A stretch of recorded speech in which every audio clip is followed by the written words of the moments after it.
Essex, but we moved into London because it was more convenient for us for work. For work, yeah.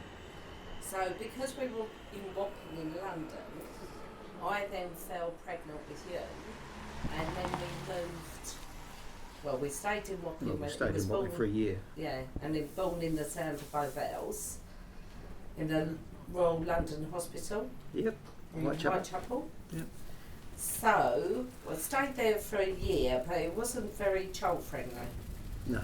So I found that because it was still very city, it was, and to get anywhere, you still had to go by public transport, tube, things like that. It was easier for us to then move out to Kent to suburbia.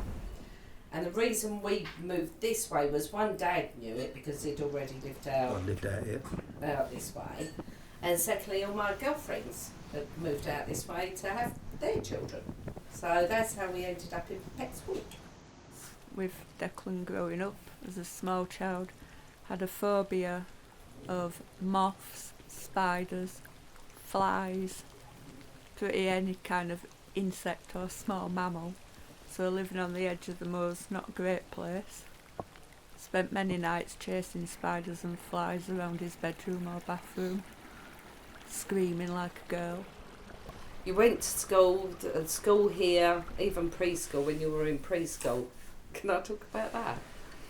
Oh, in preschool, one day I went to pick him up and the teacher was laughing and I said, "What's that?" So she said, "I had to tell him off, but it was very hard to tell him off." I said, "Why, what's he done?" She said, "In class he was messing around and he decided to do a moonie." And do you know what a moonie is? You dropped your trousers and wiggled your bum at all the boys and girls in the classrooms. So I had to try and tell you off, and that was very hard. And even she said that was very hard.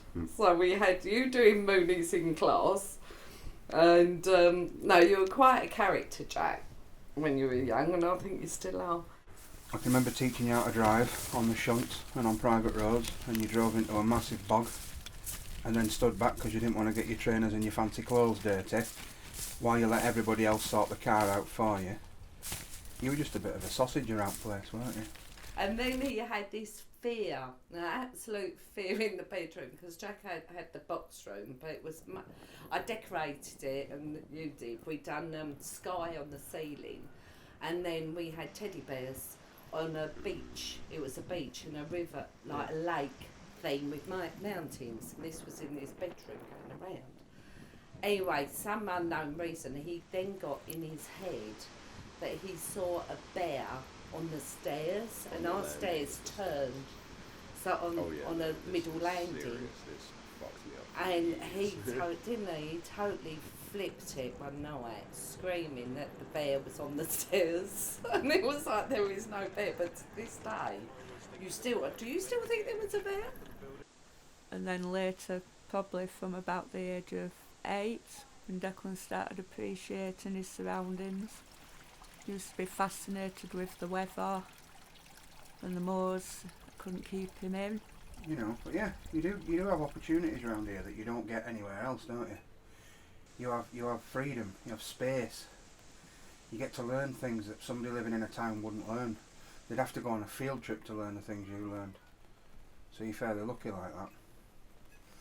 You know.